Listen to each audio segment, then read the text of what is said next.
Family and fellow soldiers, I'm the Professor, and this is the Moment of Truth.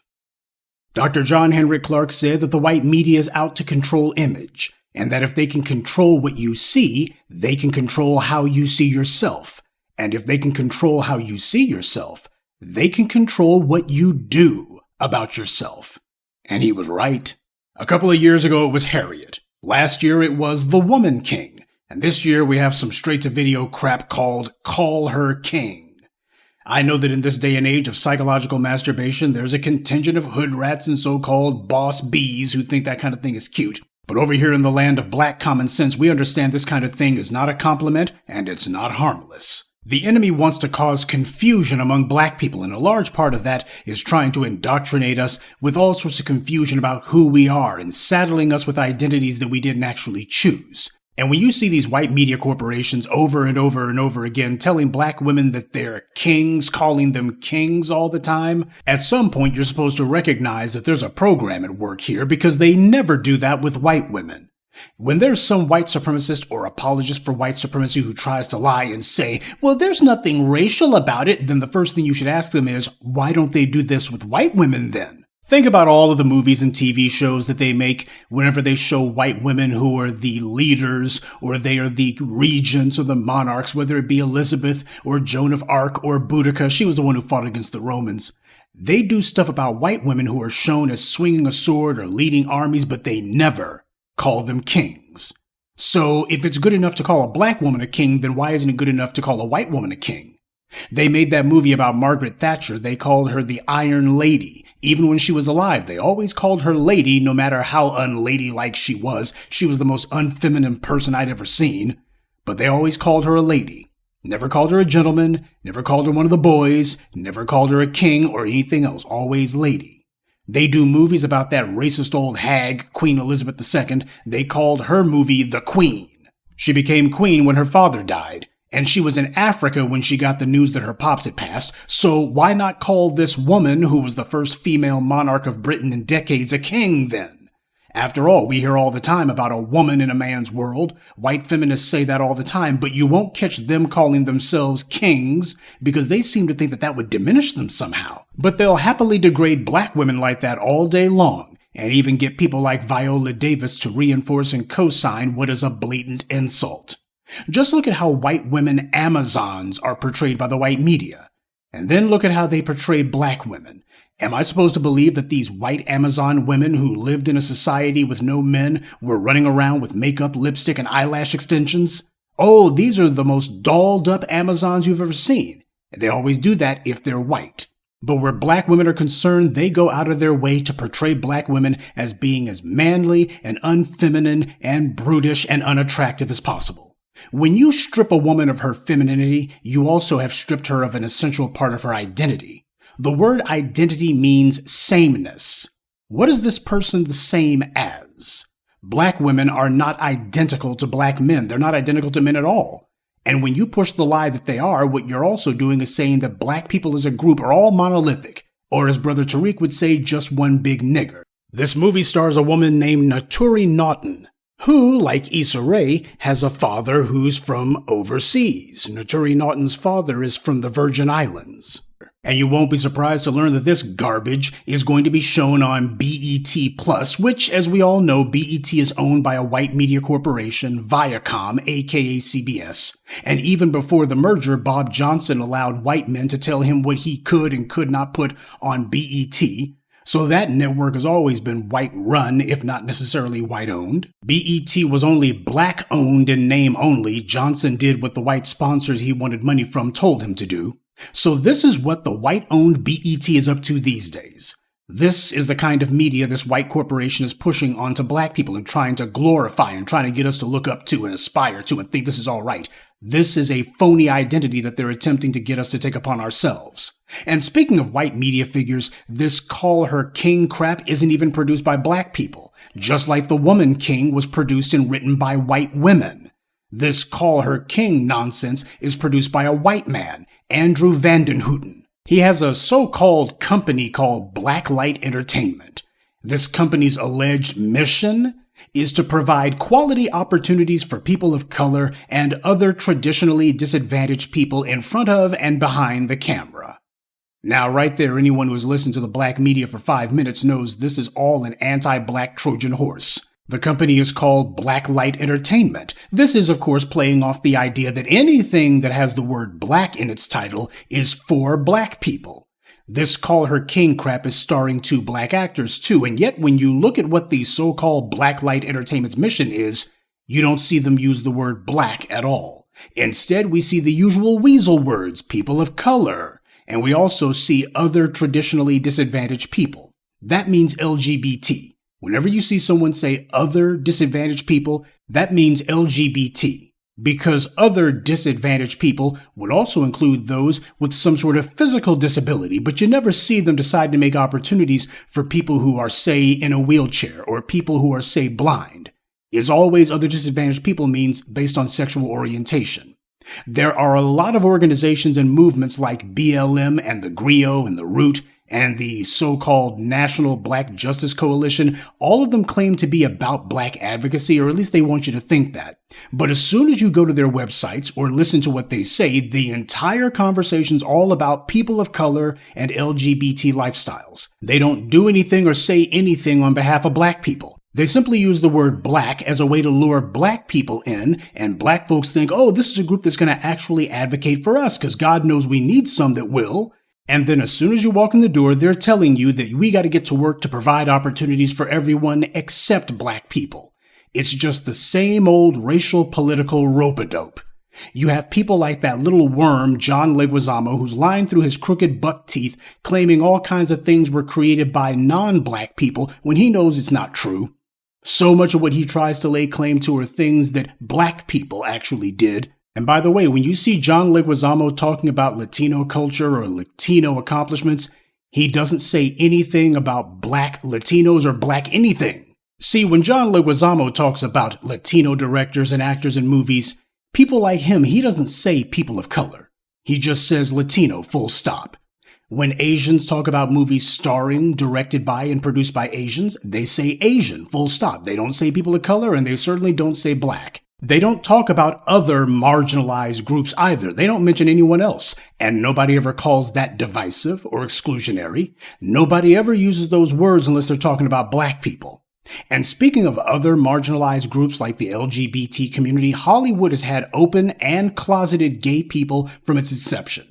From the agents to the PR people to the actors to the movie moguls, Hollywood has always had LGBT people in it, and they were some of the main ones making the decisions about what went on screen.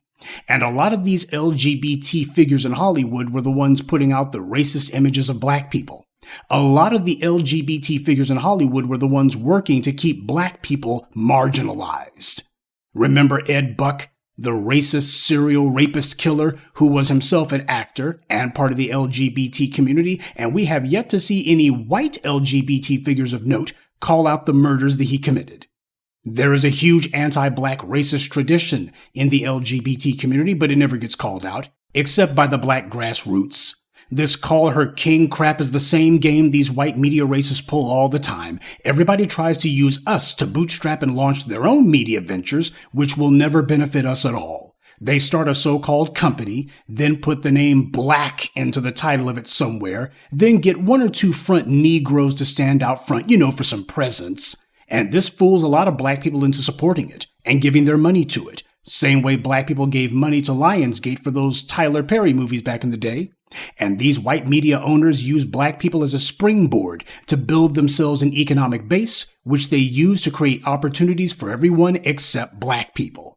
This is what they did with the now defunct Black News Channel. It was started by a white man and funded by an Asian, Shahid Khan. So the alleged network for black people was thought up by and paid for by non-black people.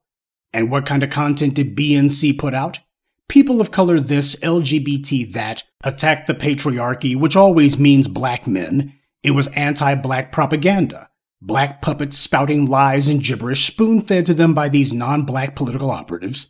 BNC was meant to take white supremacist lies and make them seem official by claiming that it came from a news source. Oh, and you can trust this news source because there's some black people in front of the camera. All that mess that they did since the 1960s to undermine a focused black agenda, BNC was trying to reinforce all that destructive garbage.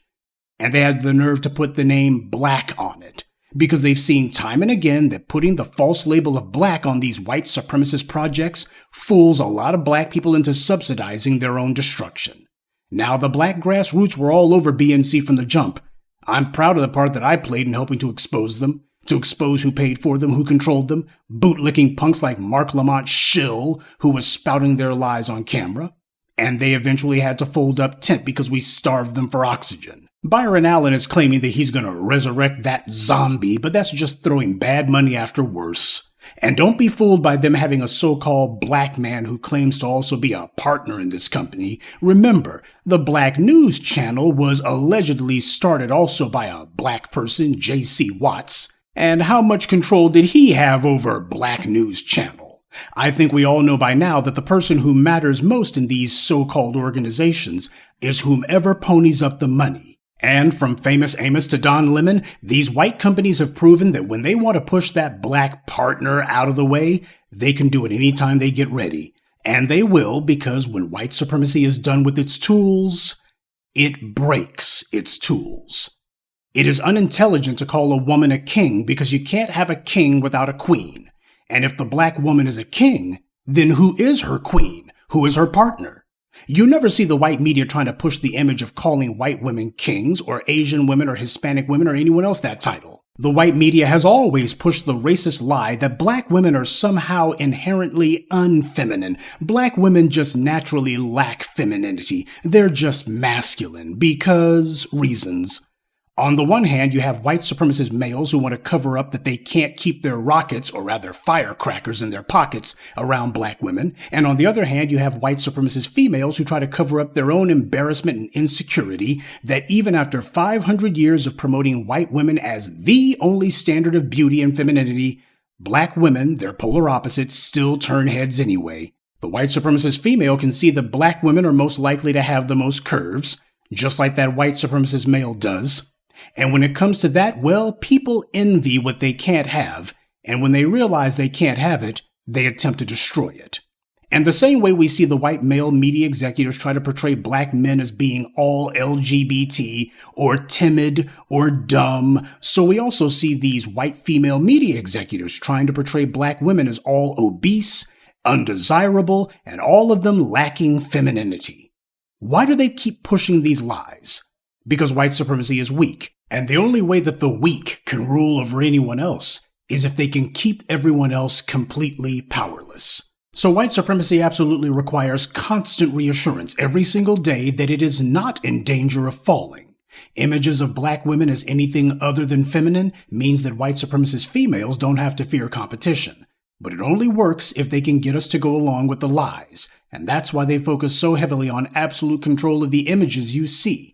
And you see them giving a platform to any black person who will repeat their lies, and then they claim that, see, this came from a black person, this came from the black community, this was what you guys thought of, this was all you. They're always pushing crap on us that we didn't ask for, and that we said time and again we are vehemently opposed to. We didn't think any of this stuff up, they did. We demand portrayals of us that are genuine, honest, and show us as we truly are. But instead, we see the white media putting millions and millions of dollars into people like Issa Rae or The Color Purple, which, by the way, they're doing a remake of. Talk about a remake that nobody asked for. The Woman King, Slave Play, and this. It all comes from the same source, and they do it for the same purpose, to get black people to put our money into funding projects meant to undermine us. A people who put their time and resources into media that diminishes them and degrades them, who fool themselves into thinking that self-destruction is actually self-improvement, well, that's a people who will never be free, because they will forever be confused. No, that's not right. They won't be confused forever. A people who keep engaging in self-destructive behavior will eventually destroy themselves. Self-destruction cannot go on forever. So it's important that we call this mess out and do what we can to interrupt these attempts to destroy us. Now, there's a number of bootlicking Negroes who depend on the white media for every crumb of their daily bread. So when they predictably try to tell us, well, it's not as bad as all that, just remember, you're hearing from someone whose tongue is permanently super glued to white supremacy's boots, or other parts. This is the white media trying to strip black women of their femininity, and you see it, they're making an ongoing operation out of that. Black women cannot exist without their femininity. Femininity is essential to womanhood, and the black community requires femininity as well. Masculinity and femininity are essential to one another. They play off of each other. It's like two wings on the same bird. Remove either one of them, and the bird can't fly. This is what the white media is attempting to do with this kind of propaganda. Now, a lot of people will say, but Professor, you haven't even seen this so-called movie, show, whatever the hell it is. How do you know it's a bad thing? Because of where it came from. The white media is the propaganda arm of white supremacy. They're not going to bring you things to empower or honor you. That's not why they were created. And the people who run the white media don't want that. A lot of you, especially the Negro nerds who just worship comic books and Star Wars, you think the job of the white media is to keep you entertained. And many of you have convinced yourselves that the movies and TV shows you watch are relatively harmless. Well, I'm afraid you're wrong. When you begin lowering your mental defenses against the white media's propaganda, that's when they've got you. The worst thing that any oppressed people can do is to trust or believe the words and images that come from their oppressors. That's why I used the soundbite that I did the other day for Malcolm X Day. White supremacy wants to control all avenues of communication, which is what media means. Media means the collective forms of communication mediums. And as Malcolm said, during a war, or in our case a race war, when they have control of the media, the very first thing they do is to tell you the war's over and to lay down your arms. In the case of the white media, they put some black people on TV, make them prominent, give them a TV show or a starring role in a movie or two, and then they tell you there's no racism. At least they tell you that you can escape the reality of racism in the real world by watching the fictional fairy tales that they construct on TV and in the movies and in comic books and novels. Well, I'm glad to be the one to break it to you. You can't. The white media is not in the business of news or entertainment. They are in the business of mind control, and they do that through the use of false narratives and lying images. The people who make the TV shows, movies, comic books, and streaming series you like so much, they are not your friends. The people who make the movies today are no different than D.W. Griffith when he made Birth of a Nation. They're the ones who defend that movie as great art. They're insulting you to your face, and many of you don't even see it. And the same goes for all the rest of this content that comes from these other white media sources. They didn't get rid of the Amos and Andys and Stepin Fetchits and racist images in comic books and children's stories because these white supremacists discovered religion. They only toned it down a bit because we forced them to. And if you have to force someone to do something, that means they're opposed to it. So we can be disgusted that the white media is still up to the same old tricks, but don't be surprised. The bad guys are doing their jobs. Remember the names of the people who you see collaborating with our enemies. This is how we insulate our people against their lies.